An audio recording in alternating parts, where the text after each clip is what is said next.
अस्सलामुअलैकुम and a very good morning. जागो लाहौर में आप सबको खुश आमदीद कहते हैं। मैं हूं मुनीबा आसिफ। मैं बिल्कुल ठीक ठाक हूं जी। उम्मीद करती हूँ आप लोग जहाँ कहीं होंगे खैरियत से होंगे, ठीक ठाक होंगे, खुशबाश होंगे, अपना ख्याल रख रहे होंगे और साथ ही साथ जनाब मौसम के हवाले से भी आप लोगों ने कुछ तैयारी कर रखी होगी कि जनाब मौसम जो है ना वो बहुत ज़्यादा इंटेंस होता जा रहा है और डेंसिटी जो है ख़ास तौर पर फ़ज़ाई आलूदगी की वो बढ़ती जा रही है। दिन ब दिन फ़ज़ाई आलूदगी का जो इंडेक्स है ना वो तेज़ी से इंक्रीज़ कर रहा है, जिसके लिए हमें कुछ प्रिकॉशनरी मेजर्स हैं जो लेने की अशद ज़रूरत है।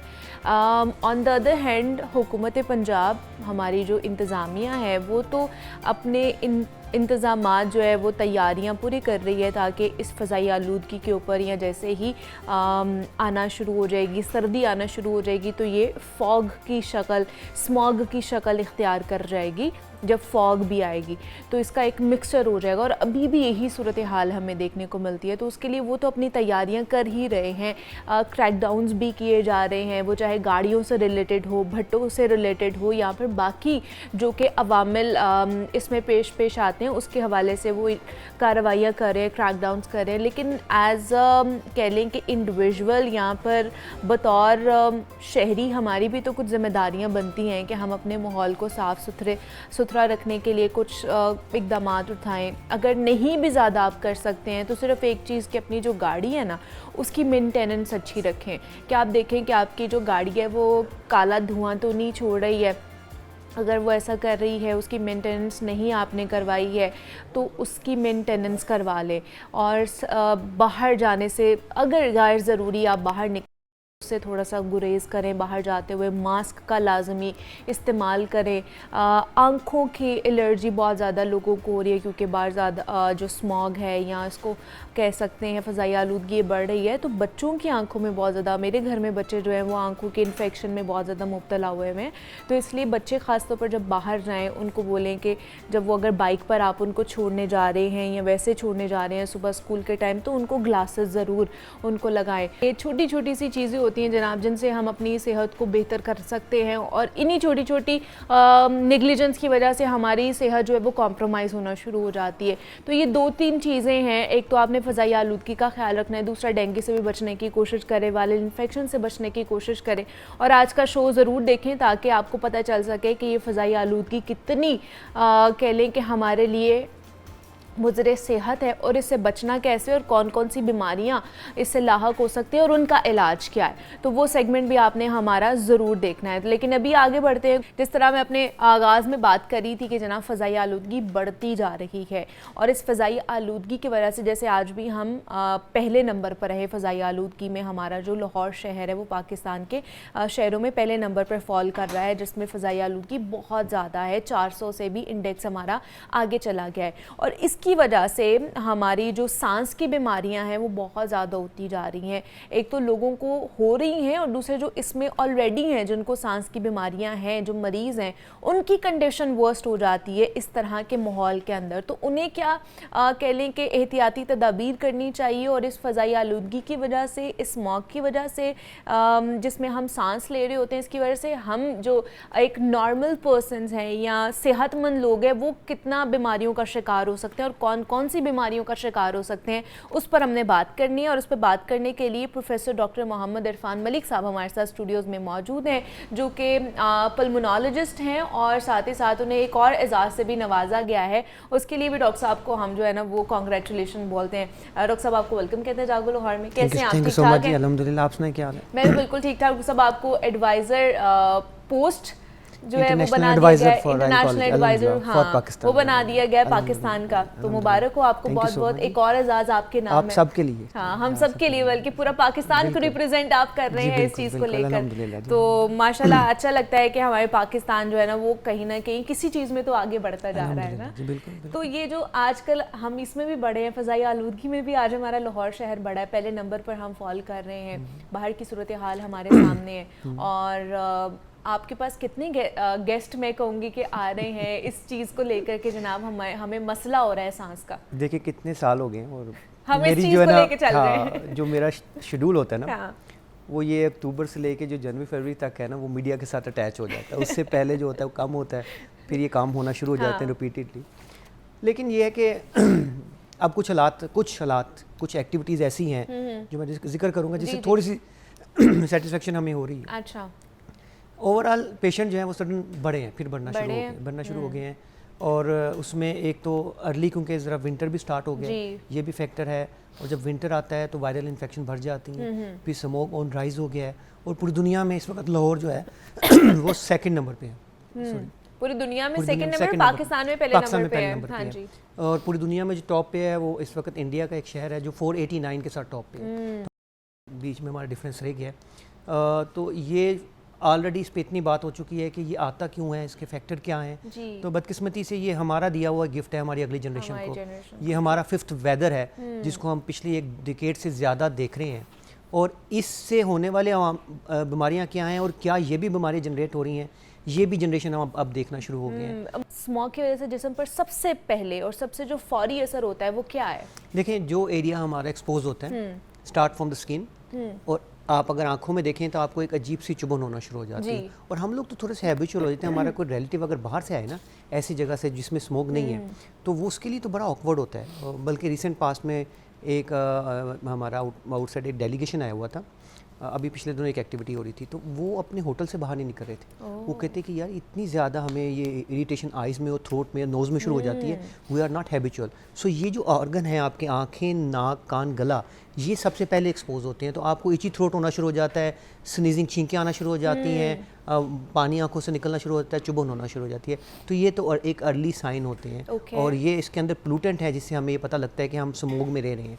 उसके बाद जब ये अंदर ट्रेवल करती है तो वो लोग जिनको सांस का मसला है उनकी तो अलामत बढ़ जाती हैं। जिनको सांस का मसला नहीं भी है, जैसे हम नॉर्मल बंदे हैं, हमें भी सांस के मसले हो सकते हैं। हाँ जी, बिल्कुल, दिस इज़ वेरी इंपॉर्टेंट। इसके अंदर देखिए एयर क्वालिटी इंडेक्स पढ़ा दिया मीडिया ने सब लोगों को। एक वर्ड बड़ा इंपॉर्टेंट होता है जिसको कहते हैं पर्टिकुलर मैटर 2.5। वो पर्टिकुलर मैटर, वो स्मॉल ज़रात जिनका साइज़ हमारे बालों से कई गुना कम है और वो इतने बारीक हैं कि वो पेनिट्रेट कर जाती हैं हमारे सांस की उन हवा की थैलियों में जिनका काम ऑक्सीजन अब्जॉर्ब करना होता है। अब ये थैलियाँ करोड़ों की तादाद में मौजूद हैं और ये जब पार्टिकल उसको डैमेज करना शुरू करते हैं तो इनकी ऑक्सीजन की अब्जॉर्प्शन भी कम होना शुरू हो जाती है। और यहाँ स्टोरी एंड नहीं होती। यहाँ से जो पार्टिकल्स हैं वो अब्जॉर्ब होकर ब्लड में जाते हैं और ब्लड में अब्जॉर्ब होकर वो हार्ट अटैक का बायस भी बनते हैं और वो बच्चों की ग्रोथ भी इम्पेयर करते हैं। आपको पता है तकरीबन 1,30,000 से 1,40,000 डेथ इससे हम एक्सपेक्ट करते हैं एक साल में, विच इज़ सिग्निफिकेंट। ये एक छोटा नंबर नहीं है। और तकरीबन 22,000 प्री मेच्योर डेथ हो रही है इसके लिहाज से। लास्ट ईयर जो डाटा आया कि 2024 में स्मोक क्राइसिस का नाम दिया गया, उसमें 1.8 मिलियन लोगों ने विजिट किया। सो अभी भी हमारे पेशेंट सिग्निफिकेंट बढ़ जाते हैं। और एक और बात मैं बार बार ही बात करता हूँ मीडिया पे आके कि ये इनविजिबल किलर है through out the year. It is visible only in these 3 to 4 month. यानी लाहौर या मेजर सिटीज़ को आप उठा के एयर क्वालिटी इंडेक्स का अगर स्टैटिस्टिकल डाटा देखें तो एटलीस्ट लाहौर में 260 डेज ये किसी न किसी फॉर्म में मौजूद है, अनहेल्दी फॉर्म। हमें क्योंकि इस वक्त ये ट्रैप हो जाती है, हमें नज़र आना शुरू होती है तो हम कॉन्शियस हो जाते हैं। अगर आप मुझसे मेरी प्रैक्टिस का अगर आप डाटा ऑडिट करें तो बिलीव मी हम अब कभी भी फ्री बैठे नहीं होते। इतने पेशेंट हैं रेस्पिरेटरी डिजीज़ के कि हम लोगों के लिए भी बड़ा अलार्मिंग होता है कि यार कोई मंथ तो हमें ऐसा मिले कि मरीज़ के जो नंबर हैं कम हो, बट ऐसा नहीं है। हर आने वाला साल जो पहले वाले साल से मुश्किल होता जा रहा है। नहीं तो ये देखें ना कि बड़ों को और एक सेहतमंद शख्स को ये इतना कर रहे हैं, तो ये जो बच्चे होते हैं जिनका इम्यून सिस्टम थोड़ा सा वीक होता है, देन हमारे जो बुजुर्ग हजरात होते हैं जिनका इम्यून सिस्टम वीक होता है, बच्चों में फेफड़ों के मसले फिर बढ़ते जाएंगे, सांस के मसले बढ़ते जाएंगे। देखिए हमने ऐसे बच्चे देखना शुरू कर दिए हैं जिनके फैमिली में कोई हिस्ट्री ऑफ एस्थमा और एलर्जी नहीं थी। अब हमारे पास वो आते हैं क्लासिकल सिम्टम्स के साथ कि जी इस मौसम में उनको खांसी होना शुरू हो गई है, सांस में आवाज़ें आना शुरू हो गई हैं, छींकें आना शुरू हो गई हैं। तो ये सारे जो अवामिल है ये इन्वायरमेंट है, इन्वायरमेंटल है। एक और बात मैं आपको बताऊं, एक हमारी बड़ी लीथल डिजीज़ है, उसको कहते हैं COPD, chronic obstructive pulmonary disease, जो कि स्मोकिंग की वजह से होती है। जो लोग स्मोक में रहते हैं उनमें भी ये डिजीज़ हो सकती है। इसको COPD-P कहते हैं बिकॉज ऑफ द पोल्यूशन। सो ये सारी चीज़ें अब ये एविडेंस बेस्ड हैं, ये बातें हवाई बातें नहीं हैं और हम इसको प्रैक्टिकली अपने पेशेंट में ऑब्जर्व कर रहे हैं। ठीक है कि मतलब ये हमें सारी चीज़ें नज़र आ रही होती हैं बट हम इसको उस तरह बॉदर नहीं कर रहे होते हैं ना कि हमें लगता है कि जी आजकल ये मौसम है तो शायद ये ऐसे ही चलेगा और खुद ही ठीक हो जाएगा। लेकिन इसकी रेमेडीज़ क्या होनी चाहिए, क्या तरीका इलाज होना चाहिए, इस पर बात करते हैं। आरिफ वाला से हमें कॉल की है अब्दुल हनान ने। हासिलपुर से हमें कॉल किया। अस्सलाम वालेकुम। वालेकुम अस्सलाम। अलीबा कैसी हैं आप? मैं ठीक हूँ, आप कैसे हैं? जी अल्लाह का शुक्र। एक तो आपका शुक्रिया, आपने मेरे शहर का नाम दुरुस्त कर दिया, बेहद शुक्रिया। और डॉक्टर साहब को जो उनको एजाज दिया अल्लाह पाक ने, उस पे उनको बेहद मुबारकबाद। और मैं एक बात कहता चलूँ डॉक्टर साहब को कि हमें ये जरूर बताएं मुनीबा आपके तवज्जुह से कि जो छोटे बच्चे हैं कि उनको हम लोग किस तरीके से मैनेज कर सकते हैं, क्योंकि एयर क्वालिटी इंडेक्स तो पंजाब पूरे में बड़ा खराब है ना, नॉर्दर्न एरियाज के अलावा तो। और दूसरा जो इस वक्त जो चल रहे हैं वो जो एयर प्योरीफायर्स हैं हम लोग देख रहे हैं वो किस हद तक सूदमंद साबित हो सकते हैं इस मामले में, क्योंकि हम लोगों की तो इस तरह की तो लाइफ ही नहीं है, हर बंदे ने बाहर निकलना है, काम करना है, और यहाँ पे तो काम के बगैर गुजारा नहीं है। तो वो अगर ले भी लें तो उसके अंदर हम किस तरीके से मतलब अपने आप को मेंटेन कर सकते हैं। और सेकंडली मुनीबा किसने ये टॉपिक रखें कि जो मीडिया को मिसयूज कर रहे हैं, लाइक दैट जैसे ऑथेंटिक रिपोर्टर्स नहीं है और वो कार्ड लेके यूटिलाइज कर रहे हैं, तो वो उससे मीडिया पे बैड इम्पैक्ट जा रहा है। मीडिया की वो वर्थ नहीं रहती जो वर्थ एक मुस्तनद जो रिपोर्टर दे सकता है, तो उसके ऊपर भी कभी जरूर टॉपिक रखिएगा। Thank you very much. जी, थैंक यू सो मच कि आपने हमें तजवीज़ दी है कि इसके ऊपर भी काम करना चाहिए। ज़रूर हम इसके ऊपर भी जो है ना फाइंडिंग करेंगे और उसको भी हम ज़रूर अपने शो का हिस्सा बनाएंगे। एयर प्योरीफायर का बोला है और उन्होंने बच्चों का बोला है, उसके लिए क्या एहतियात होनी चाहिए? हाँ, बड़ा हॉट टॉपिक है हमारे जी एयर प्योरीफायर। देखें आइडियल सर्कमस्टांसिस में तो आपके पास ये सब चीज़ें अवेलेबल होनी चाहिए। हम इसको रिकमेंडेशन इस वजह से नहीं देखते कि इस ऐसे कंट्री में जहाँ पे इकॉनमी ऑलरेडी बड़ी लो है, तो क्या हमारे पास अल्टरनेटिव है? यानी आई एम सेइंग कि एयर प्योरीफायर आप लगा सकते हैं। अब सवाल ये है कि आप एयर प्योरीफायर लगा के इन 3 महीनों में कमरे में बैठे रहेंगे? बाहर तो आपने जाना ही है ना काम और आपने एक दफ़ा एक्सपोज होना, तो वो जो कैस्केड हम समझा रहे हैं कि वो पार्टिकुलर मैटर अंदर जाएगा, सोजिश वाला स्टार्ट हो जाएगा। तो अल्लाह ताला ने आपकी हेल्प के लिए बहुत सी अच्छी चीज़ें बनाई हुई हैं, जिसमें इंडोर प्लांट्स का बहुत रोल है। ये snake plant, money plant, rubber plants, ये कॉस्टली तो नहीं है, ये इजीली अवेलेबल हैं। इसको अपने कमरों में लगाएं तो ये एयर प्योरीफायर का रोल प्ले करते हैं। और यही एक हमारा सोल्यूशन है इंडोर के लिए। मैं तो रिकमेंड यही करता हूँ कि अपने घरों में आप ये प्लांट्स ज़रूर लगाएं।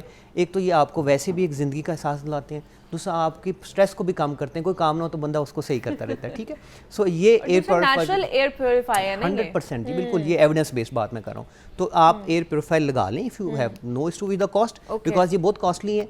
अदरवाइज आप जो हैं उसको प्लांट से रिप्लेस कर सकते हैं। तो आपके पास आपको सोल्यूशन दोनों अवेलेबल है। अच्छा, जहाँ तक रही बच्चों की बात, तो देखें जब एक ऐसी चीज़ से हम फाइट कर रहे हो जिसके बगैर जीना मुश्किल है, तो ये एक बड़ा डिफ़िकल्ट टास्क है हमारे लिए कि हम उन्हें क्या कहें। तो हम वो हाई रिस्क ग्रुप, जिसकी कुछ बात आपने पहले ही कही थी, वो जो बहुत एक्सट्रीम वाले बच्चे हैं, वो बुज़ुर्ग हैं, प्रेग्नेंट फीमेल हैं, जिनको दिल सांस या और अमराज हैं, उनको तो हमें चाहिए कि वो अवॉइड करें। अवॉइडेंस क्या हो सकती है कि वो इन पीक आवर में बाहर ना जाएं। अगर जाना है तो वो मास्क पहने।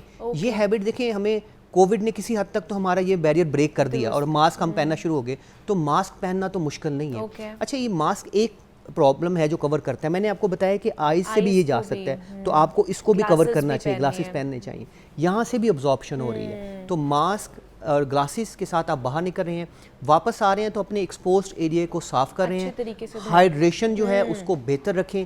और अब तो आपके पास मोबाइल है ना, आप जाके देख सकते हैं कि ये एयर क्वालिटी इंडेक्स किसका कहाँ है। जब वो कम होगा तो उस वक्त आप उन एरियाज में जाएंगे तो वो सही, क्योंकि बाहर तो निकलना है, बच्चों ने स्कूल जाना है, कॉलेजेस जाना है, अकेडमी जाना है, आप लोगों ने भी काम काज के लिए जाना है। तो घरों में आप प्लांट्स लगा सकते हैं, बाहर जाते हुए मास्क का इस्तेमाल करें, ग्लासेस का इस्तेमाल लाजमी करें और वापस आके अच्छे तरीके से जो है ना मुँह हाथ को धोएं, आँखों को भी उसमें पानी डालें। तो ये सारी चीज़ें हैं कि जनाब आपने घर में किस तरह एहतियात करनी है और अगर आप लोग बाहर जा रहे हैं तो उसके लिए किस तरह एहतियात करनी है ताकि इस फ़ज़ाई आलूदगी से बचा जा सके। तो हमारे साथ प्रोफेसर डॉक्टर इरफान मलिक साहब मौजूद थे। डॉक्टर साहब, थैंक यू सो मच कि आप आए, इसके ऊपर बात की। जनाब, अब कुछ हम आर्ट के बारे में बात कर लेते हैं। आप देख ही रहे होंगे कि मेरे सामने इतना ज़्यादा वो कपड़ों से रिलेटेड हो, वो चाहे घर में आप डिकोर की चीज़ें कर रहे हैं, आर्ट जो है ना हर जगह आपको नज़र आता है और आपके अंदर भी एक आर्ट होता है, तभी आप उसको अच्छे तरीके से पोर्ट्रे कर सकते हैं। वो डिफरेंट फॉर्म का हो सकता है। तो आज हाथ से बनी हुई चीज़ें, हैंड पेंट, जो पहले ज़माने में बहुत ज़्यादा घरों में किया जाता था, हमारी जो ख़वातीन होती थी उसको पसंद करती थी कि जनाब घर में कपड़ों के ऊपर पेंट किया जाता था, घर में जो डेकोर की चीज़ें होती थी उसके ऊपर पेंट, मुख्तलिफ़ चीज़ें बनाई जाती थी, डिज़ाइंस बनाए जाते थे। तो आज वही चीज़ें जो है ना हम आपको दिखाएंगे। तो हमारे साथ जो है ना नादिया नबील मौजूद हैं, तो उनसे बात करते हैं। नादिया, आपको वेलकम कहते हैं जागो लाहौर में। कैसी हैं आप? ठीक ठाक हैं? जी अल्हम्दुलिल्लाह मैं ठीक हूँ, आप कैसी हैं? मैं भी बिल्कुल ठीक ठाक। नादिया, ये जो आप इतने ज़्यादा हमारे देखने वालों के लिए लेकर आए हैं, ये बताइए इसके ऊपर क्या क्या आपने किया है और क्या आर्ट की फॉर्म है जो आप करती हैं? Okay fine.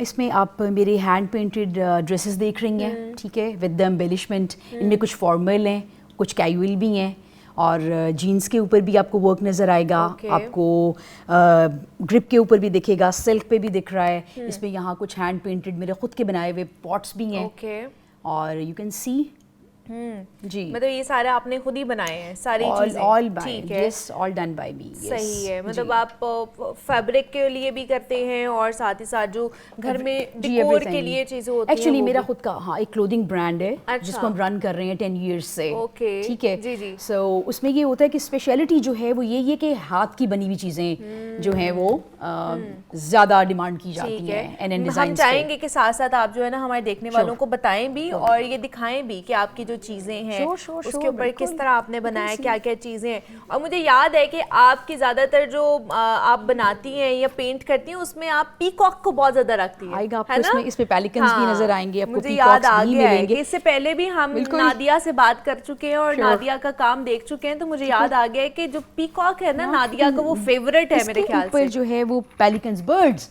आप बर्ड्स के साथ जरूर कह सकते हैं। बर्ड्स एंड एनिमल्स के साथ जो है वो मेरी एक स्पेशल ये देख सकते हैं आप, ये कम्प्लीटली हैंडमेड है, हाथ से डायरेक्टली हैंड से पेंट हुआ है। इस पे कोई प्रिंटिंग नहीं है, नथिंग, बिल्कुल। You can see the detail on shawl, you can see the. और आजकल वैसे भी पता है सर्दियों का है, इसके साथ प्लेन एक दुपट्टा, प्लेन सूट के साथ आप इस शॉल को कैरी करें। अच्छा, ये आपने शिफॉन के ऊपर किया है, pure chiffon, on pure chiffon के ऊपर किया है। तो ये जो लोग हैं वो अपने इंटरेस्ट के मुताबिक किसी और फैब्रिक के ऊपर भी करवा सकते हैं? On your demand, definitely, on silk, on chiffon, anything you can, on cotton, on raw silk, type आपकी हो सकती है। और स्टाइल आपके सामने है, styling and Beed work and all that. सही है। तो ये आप देख सकते हैं बहुत ही खूबसूरत सी शॉल बनी हुई है, और जो कलर कॉम्बिनेशन है वो भी पेंट का बहुत बहुत अच्छा है।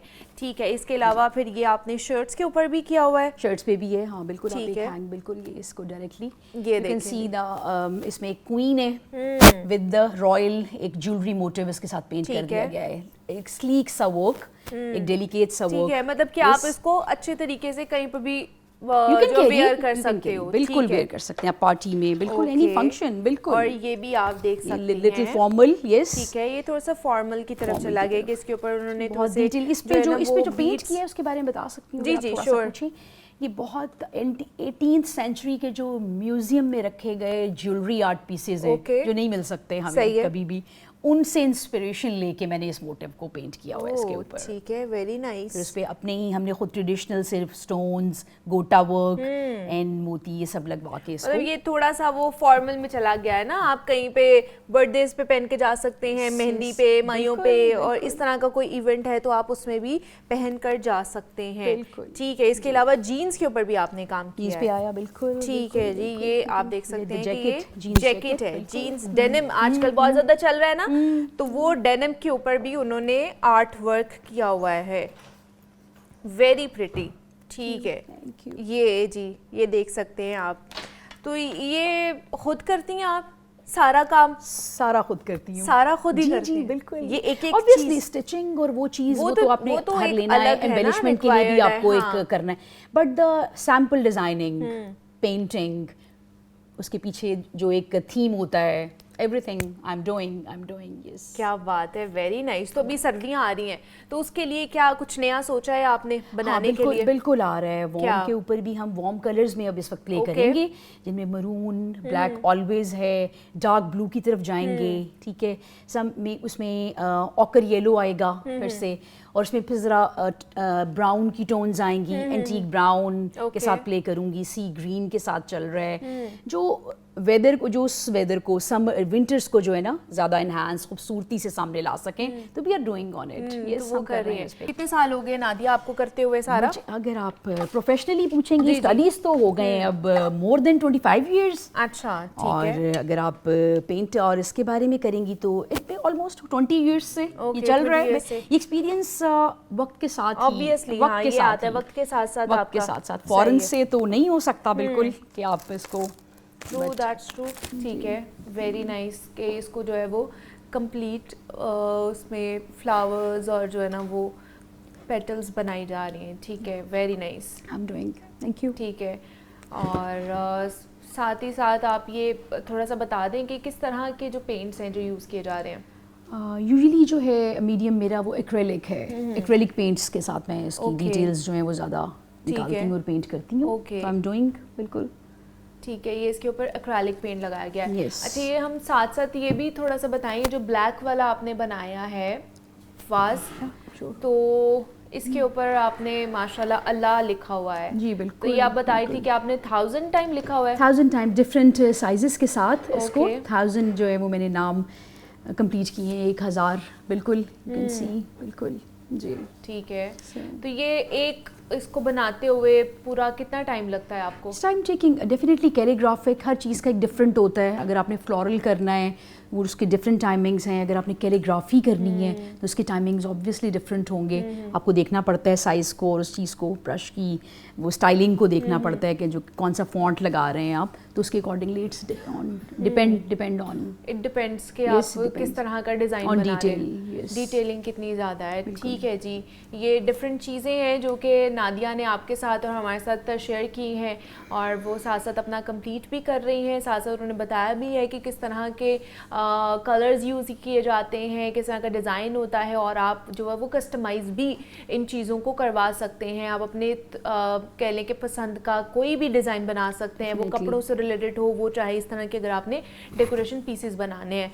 तो thank you so much Nadia कि आप आई, थैंक यू। और बहुत अच्छा लगा आपकी चीज़ें देखकर, कपड़े देखकर और आपका आर्ट देखकर, थैंक यू सो मच। यहाँ पे एक ब्रेक लेते हैं, मिलते हैं इस ब्रेक के बाद।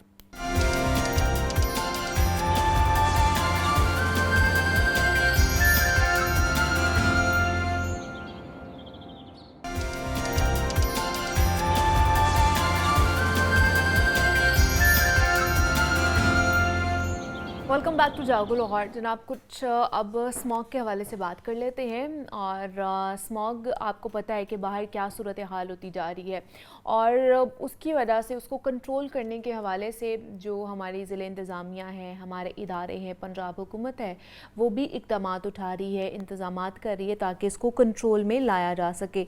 तो आपको पता है कि पिछले दिनों हमने देखा कि स्मॉग गन्स का भी इस्तेमाल किया गया, स्मॉग गन्स लॉन्च की गई, और उसका कितना फ़ायदा है, ये कितना इससे हमें आगे आने वाले दिनों में, या जिस तरह आज स्मॉग बहुत ज़्यादा है तो ये कितनी काबिल अमल है।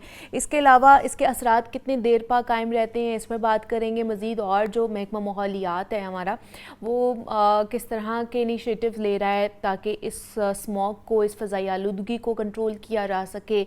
आने वाले दिनों में क्या प्रिकॉशनरी मेजर्स लिए जाएंगे, इस पर बात करने के लिए हमारे साथ मौजूद हैं डीजी इन्वायरमेंट और सेक्रेटरी इन्वायरमेंट हैं इमरान हामिद शेख साहब, हमारे साथ उन्होंने ज्वाइन किया है। इमरान साहब, आपको खुश आमदीद कहते हैं जागो लाहौर में। कैसे हैं आप, ठीक ठाक हैं? जी अल्हम्दुलिल्लाह, थैंक यू सो मच।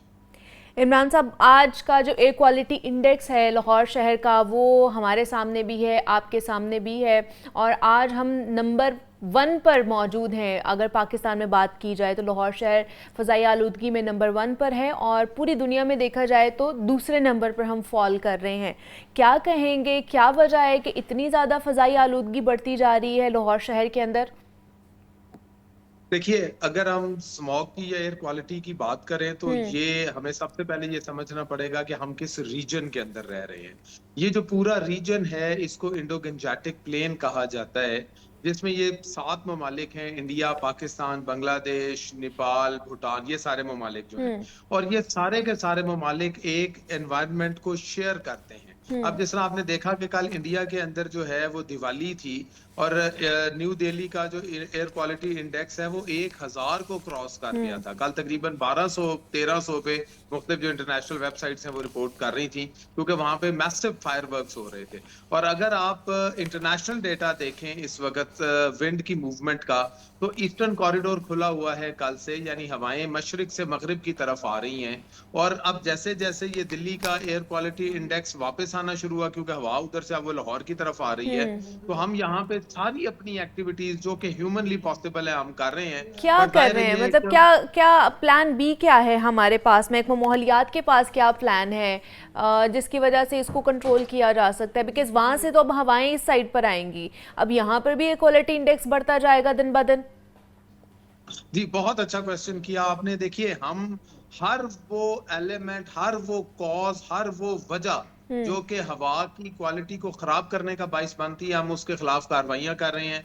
अगर आप भट्टों की एमिशंस की बात करें तो पिछले 1.5 साल में 2000 से ज्यादा भट्टे पंजाब में डिमोलिश किए गए हैं और उन्हें जिगजैग मेथोडोलॉजी में कन्वर्ट करके दोबारा एनवायरमेंट फ्रेंडली वे के अंदर चलवाया गया है। आपने देखा होगा, सारे लोग अब गवाह हैं इस बात के कि पंजाब के भट्टे अल्हम्दुलिल्लाह अब काला धुआं नहीं देते, सफेद स्टीम सिर्फ उनसे निकल रही है। अगर हम इंडस्ट्रियल एमिशंस की बात करें तो 90% पंजाब की इंडस्ट्रीज के ऊपर एमिशन कंट्रोल सिस्टम्स लग गए हुए हैं अल्हम्दुलिल्लाह, और इंडस्ट्रीज के काले धुओं पे मैसिव फर्क जो है वो नजर आ रहा है। हमने 350 क्रॉनिक पोल्यूटेंट्स जो पोल्यूटिंग इंडस्ट्रीज थी उनको डिमोलिश किया है। लाहौर से पायरोलिसिस प्लांट्स का मुकम्मल खात्मा कर दिया गया है। पंजाब से पायरोलिसिस प्लांट्स के हम पीछे हैं। जहां पायरोलिसिस प्लांट की हमें किसी जगह पे खबर मिलती है, हमारी टीम जाती है और जाके ईपीए की टीम उसको डिमोलिश कर देती है। इसी तरह अगर आप गाड़ियों की एमिशंस की बात करें तो पाकिस्तान की तारीख में पहली बार जो हमारी कारें हैं, मोटरसाइकिल्स और जो एलटीवी है, उनके एमिशंस को टेस्ट किया जा रहा है। और जो अनफिट व्हीकल्स हैं उनको लास्ट 7 डेज का नोटिस सर्व किया जा चुका है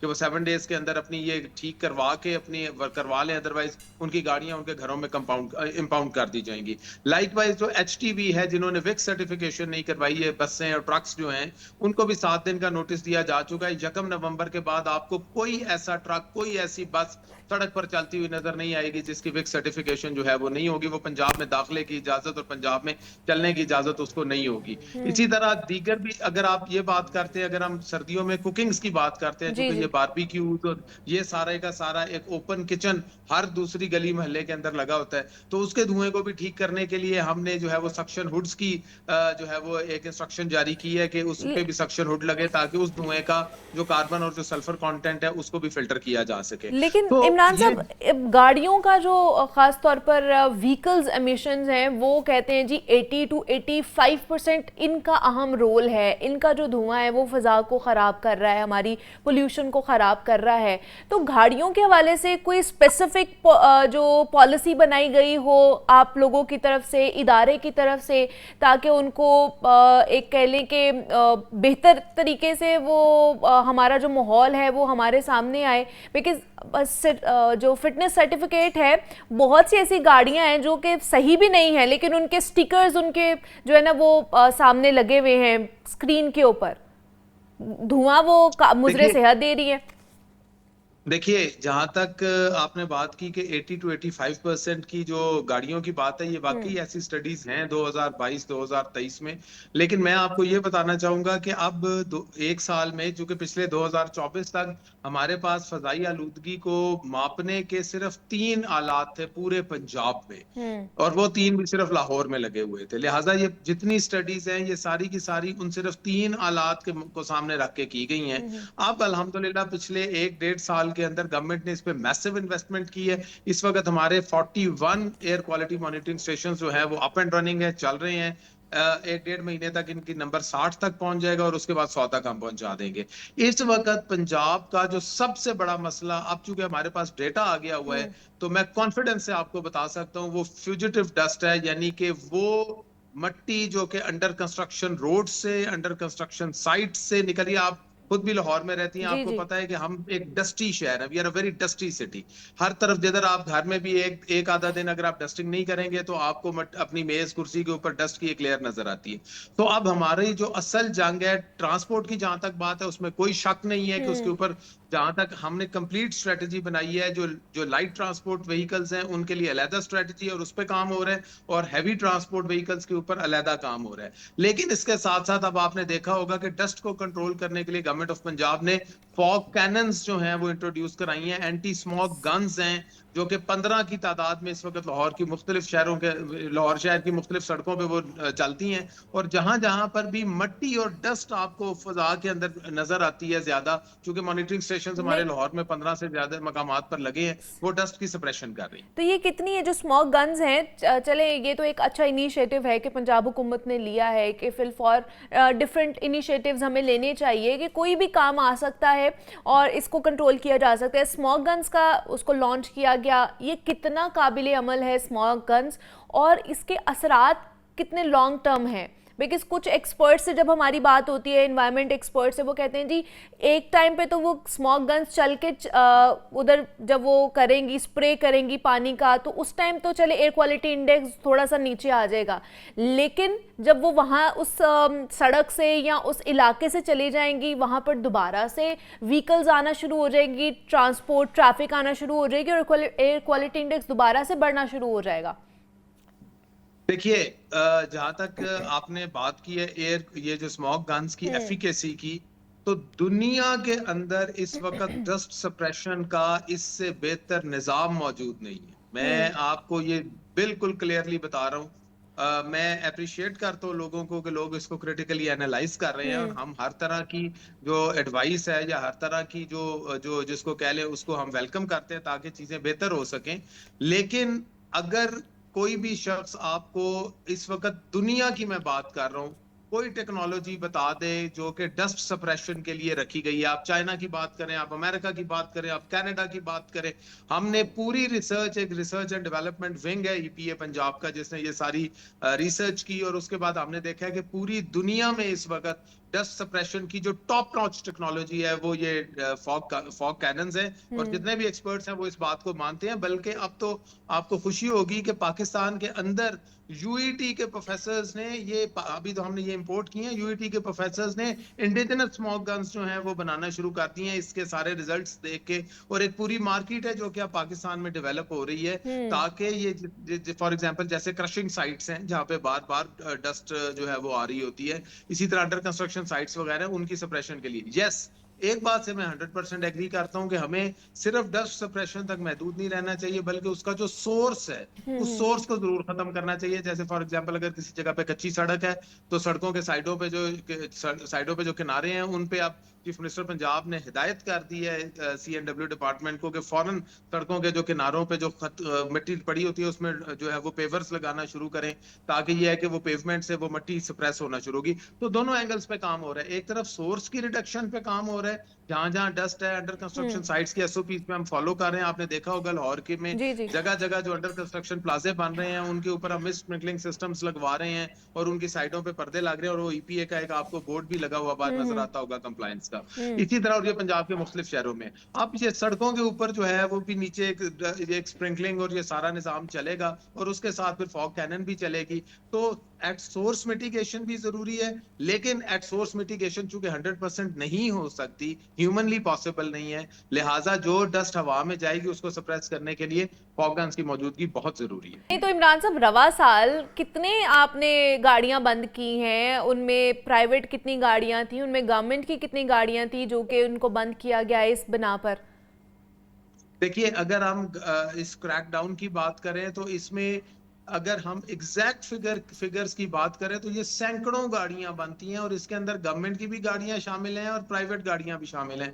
अगर आप एक सर्वे, मैं तो बल्कि अप्रिशिएट करूंगा और इनवाइट करूंगा आपके चैनल को कि आप अगर गवर्नमेंट की अगर बात करना चाहते हैं तो गवर्नमेंट सेक्टर की गाड़ियों के ऊपर अगर आप एक सर्वे करें तो आप देखेंगी कि गवर्नमेंट की गाड़ियों में जो काला धुआं निकालने की शरह है वो ड्रास्टिकली पिछले 6 महीने के अंदर कम हुई है। सीनियर मिनिस्टर साहिबा की हिदायत पर एक कंप्लीट परफॉर्मेंस ऑडिट किया गया चीफ सेक्रेटरी साहब की हिदायत के ऊपर कि जितनी सरकार की गाड़ियां गवर्नमेंट की काम कर रही हैं वो सारी अपनी अपनी मेंटेनेंस करवाएं, और मेंटेनेंस के बाद अपनी वो टेस्टिंग्स करवाएं। और आप देखेंगी कि जो सरकारी गाड़ियां हैं, आपको मैं ये नहीं कहता 100%, शायद 10-15% उनके अंदर आप वो नॉन कंप्लायंस वाला रह गया हो, अदरवाइज जितनी गाड़ियां ग्रीन नंबर प्लेट की आपको अब सड़कों पे नजर आएंगी, ये मैं शायद बहुत बड़ा दावा करने जा रहा हूँ, 90% गाड़ियां आपको काला धुआं नहीं देती हुई नजर आएंगी। ये पिछले 6 महीने के अंदर गवर्नमेंट ऑफ पंजाब ने एक स्पेशल कैंपेन चलाई और तमाम ऑफिसर्स को हिदायत की गई। मैं अपने ईपीए की तमाम गाड़ियों की जिम्मेदारी लेता हूँ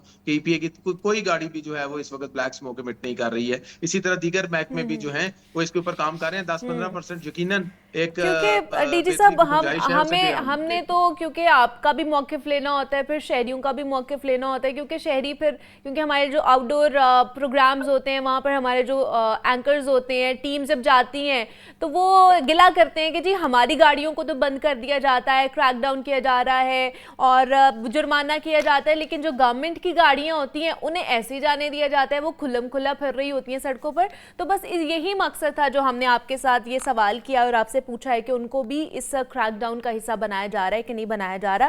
थैंक यू सो मच कि आपने हमें टाइम दिया।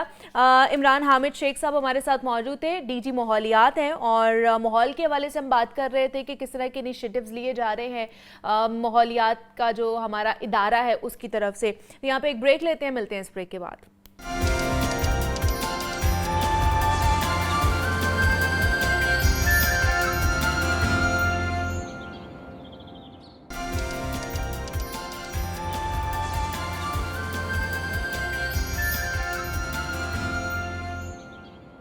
आगे बढ़ते हैं, कुछ बात कर लेते हैं ज़िंदगी के हवाले से। जनाब, ज़िंदगी में कुछ हादसात ऐसे होते हैं जो लम्हों में पेश आते हैं, मगर असरात बरसों तक इंसान के दिलो दिमाग पर नक्श रहते हैं।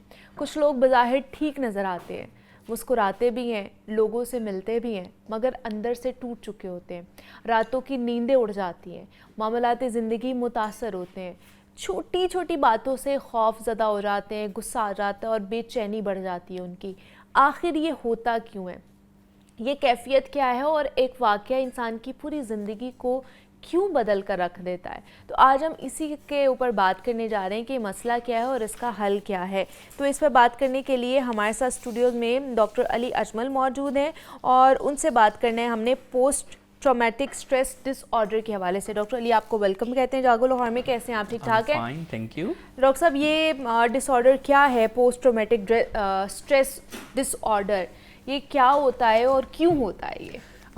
जी देखिए, जैसे नाम से जाहिर है कि पोस्ट ट्रॉमेटिक स्ट्रेस डिसऑर्डर किसी ट्रॉमा के बाद या किसी हादसे के बाद लाइफ में किसी शख्स को अगर स्ट्रेस आ जाती है तो उसको हम कहते हैं post traumatic stress disorder. Life है, ज़िंदगी है, तो मुख्तलिफ लोगों को मुख्तलिफ किस्म के वाक़यात पेश आते हैं। कोई सदमा लग जाता है, कोई दुख है, कोई किसी किस्म की ज़िंदगी है तो ऊंच नीच होती रहती है।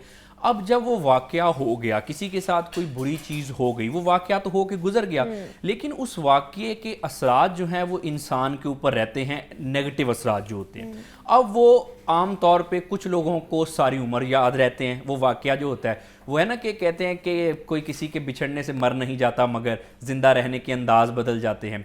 तो आम तौर पे अगर कोई ऐसा कोई वाक़या हो गया हो किसी भी किस्म का, तो उसके बाद से इंसान में एक नेगेटिव चीज़ें शुरू हो जाती हैं, जिसमें अगर वो ज़्यादा हो जाए, मसलन कि कोई वाक़या बुरा हो गया, अब आप उससे निकल नहीं पा रहे, वो वाक़या आपके दिमाग में, दिलो दिमाग पे नक्श हुआ है, आपको वो बार बार चीज़ें याद आती हैं, पुरानी चीज़ें। नहीं तो ऐसा हो सकता है कि एक वाक़या इंसान की पूरी ज़िंदगी को बदल कर रख देता है, कि सिर्फ एक वाक़या उसको पेश आया है, जी। उससे पहले कितने हादसात उसके साथ हुए होंगे, पेश आए होंगे, लेकिन एक ऐसा वाक़या जिसने उसकी पूरी ज़िंदगी बदल कर रख दी है। जी बिल्कुल ऐसे होते हैं, और मैं तो क्या समझता हूँ कि हर दूसरे शख्स की ज़िंदगी में कोई ना कोई ऐसा वाक़या होता है। हाँ, ये ज़रूर कह सकते हैं कि कुछ वाक़या ज़िंदगी बदल देते हैं, लेकिन कुछ देर रसां असरात छोड़ देते हैं। यानी कि कोई 5-6 साल पहले फ़र्ज़ करें किसी के साथ कोई बुरा वाक़या हो गया, या इवन के बचपन का वाक़या, ख़ास तौर पे जो बचपन में बुरे वाक़यात हो जाते हैं, उसमें फिर ये होता है कि इंसान सारी ज़िंदगी उस वाक़यात में स्ट्रक होता है। ये कोई भी इंसान जो हमें सुन रहे हैं ये रिलेट कर सकते हैं कि कोई ना कोई इनकी लाइफ में ऐसा कोई ना मसला होता है जिससे वो स्ट्रक हुए हैं, अभी तक वो सालों पुराना वाक़या हो गया, सदमे में है, अभी तक याद आता है, फ्लैशबैक्स उनको आते हैं। तो डॉक्टर साहब, इससे निकला कैसे जा सकता है? मतलब अगर आपको ये डिसऑर्डर हो गया है, ये कितना लॉन्ग टर्म हो सकता है और इससे बचा कैसे जा सकता है और इससे निकला कैसे जा सकता है? जी, इसमें दो चीज़ें हैं कि इससे बचा कैसे जा सकता है और फिर अगर हो गया है तो इससे निकला कैसे जा सकता है। देखिए, मसला ये होता है कि ज़िंदगी है तो कोई ना कोई मुश्किलात तो इंसान को आती हैं, ये सबको आती हैं। देखिए, जो पेन है ना, दर्द, वो ज़िंदगी का एक ऐसा हिस्सा है जिसको हम अवॉइड नहीं कर सकते। वो तो कोई भी शख्स, सारे लोग, कोई भी शख्स है, उसको ज़िंदगी में ऐसे कोई ना कोई वाक़यात, कोई ऐसे लम्हात होते हैं जो उसके लिए ठीक नहीं होते। ज़िंदगी है तो मुश्किलें आएंगी, इसको हम कहते हैं दर्द, पेन, वो आनी ही आनी है। लेकिन उसके बाद जो सफरिंग है यानी कि अजियत, ये हमारे अपने ऊपर डिपेंड करता है कि उस पेन से हमने सफ़र करना है या नहीं करना, या उस पेन से हमने आगे बढ़ना है। तो इससे बचा, जैसे आपने पूछा कैसे जा सकता है, तो अगर आपको कोई ऐसा वाकया हो गया आपकी लाइफ में, तो इसको एक ज़िंदगी का एक हिस्सा समझें, इसको एक मुश्किल समझें, आजमाइश समझें, और ये समझें कि सबके साथ ही होता है। आपके साथ भी हो गया तो कोई ऐसी अनहोनी बात नहीं होगी, दुनिया है तो सारे इंसानों के साथ होता ही है। असल में ये डिसऑर्डर तब शुरू होता है जब कोई वाकया हो गया हमारे साथ, अब हम जहनी तौर पे और ज़िंदगी को गलत रास्तों पे लेके चल पड़े।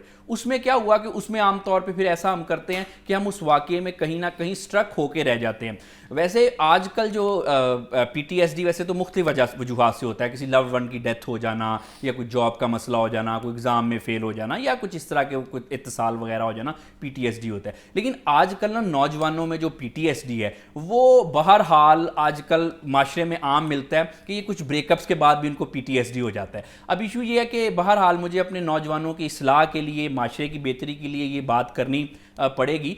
इसमें आमतौर पे आजकल ये मामला बन रहे हैं कि हमारे नौजवान गलत रास्तों की तरफ निकल जाते हैं। आप देखें कि जैसे मैं बता रहा था कि कोई मसला हुआ, उसके बाद का टाइम हम अपने आप को, कोई इंसान रिकवर कैसे करता है, वो चीज़ डिपेंड करती है हमारा कि PTSD होना है या नहीं, बचा जाना है या नहीं। अच्छा, आजकल हो क्या रहा है मुनीबा?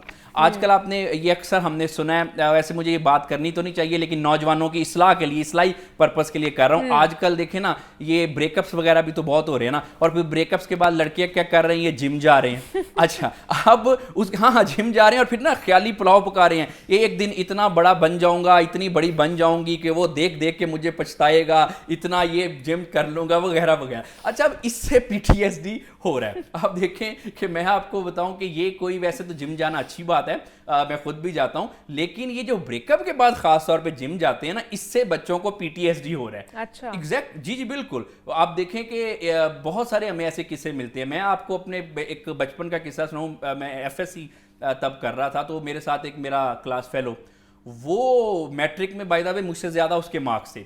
वो सेकंड ईयर में कुछ उसको ट्रॉमा वगैरह हो गया जो नौजवानों को हो जाता है। ये मैं इसलिए अपने बच्चों को, नौजवानों को बता रहा हूँ कि ऐसी चीज़ों में हमने नहीं पढ़ना, ये सलाह के लिए बता रहा हूँ। वो सेकंड ईयर में कहीं उसका कुछ वो ब्रेकअप वगैरह हो गया। अच्छा, उसने ना जिम जाना शुरू कर दिया ब्रेकअप के बाद। उससे पता फ़र्क क्या पड़ा, वो सुबह शाम जिम जा रहा था अपने ब्रेकअप से निकलने के लिए, PTSD हो गया, वो एग्जाम में फेल हो गया। अब आप देखें ना कि ये बात के मामला, फोकस जो है ना वो सारा शिफ्ट हो गया फिजिकल एक्टिविटी पे। अब यही चीज होती है कि PTSD से बचा कैसे जा सकता है। कोई भी आपको मसला आए, चाहे ये आए, कोई जॉब का मसला है, कोई आपकी कोई एजुकेशन का एग्जाम का मसला है, खुदा ना खासा किसी लव्ड वन की डेथ हो गई है, तो सबसे पहले बचने का तरीका ये है कि ये समझना है कि हम इंसान हैं, हमारे साथ ऐसा होता है। कोई ईगो का मसला नहीं बनाना, कोई उल्टे उल्टे ख्यालात अपने जहन में नहीं बनाने की, इररेशनल परफेक्ट बनने की कोशिश नहीं करनी। अच्छा, इस तरह से हम बच सकते हैं। अब अगर हो जाता है, ठीक है, अब कोई नहीं बच सका ना, जैसे हम ये बता रहे हैं कि जो जिम वगैरह जाते हैं ऑल दैट, अब अगर किसी को हो गया ये, फिर क्या करना चाहिए? अच्छा, इसमें ना इसकी कुछ सिम्टम्स हैं, इसके मुख्तलिफ किस्म की इंटेंसिटी है कि किसी को PTSD कितना है।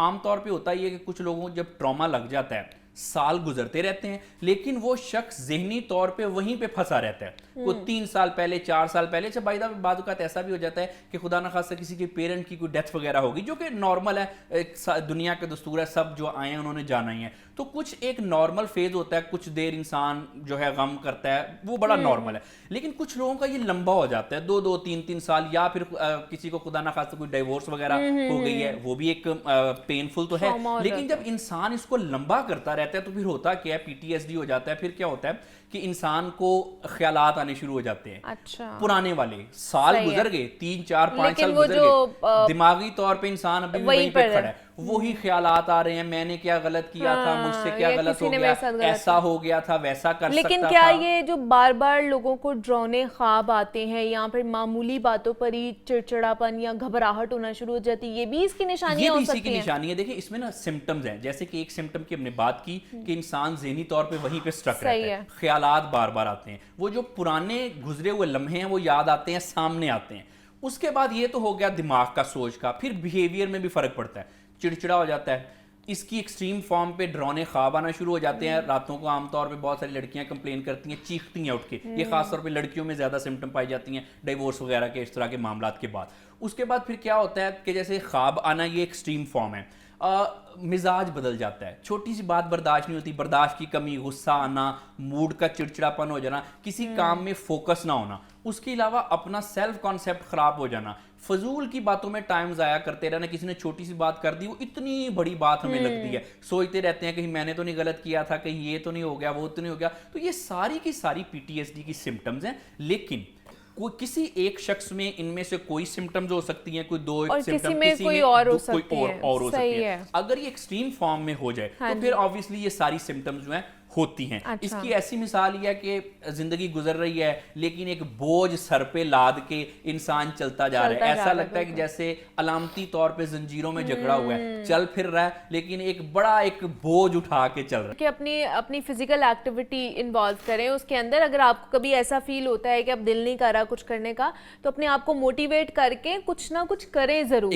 और मिले जाके, कर लेना जो आपका इंटरेस्ट हो, अच्छा लगता है, जो आपको अच्छा लगता है, आपको प्लेयर भी आएगा, आप करते जाएंगे और आप इसी तरह से बाहर निकलेंगे। अगर आप अपने आप को फोर्स करेंगे नहीं कोई बड़े काम करने के लिए, तो ऑब्वियसली वो तो हो नहीं रहे, नहीं हो पाएगा क्योंकि आपकी कंडीशन ऐसे है। तो PTSD क्या थी, उसको किस तरह एड्रेस किया जा सकता है और इससे बचा कैसे जा सकता है, ये तमाम तर चीज़ों के ऊपर हमने बात की है। डॉक्टर अली अजमल हमारे साथ मौजूद थे और माहिर नफ्सियात हैं। डॉक्टर साहब बहुत शुक्रिया आपके वक्त का, थैंक यू। जनाब हमारे साथ अब भी बहुत ही टैलेंटेड सिंगर मौजूद हैं, वहाब असद हैं, जिनसे आपकी मुलाकात रहती है हमारे प्लेटफॉर्म के थ्रू। और आजकल वो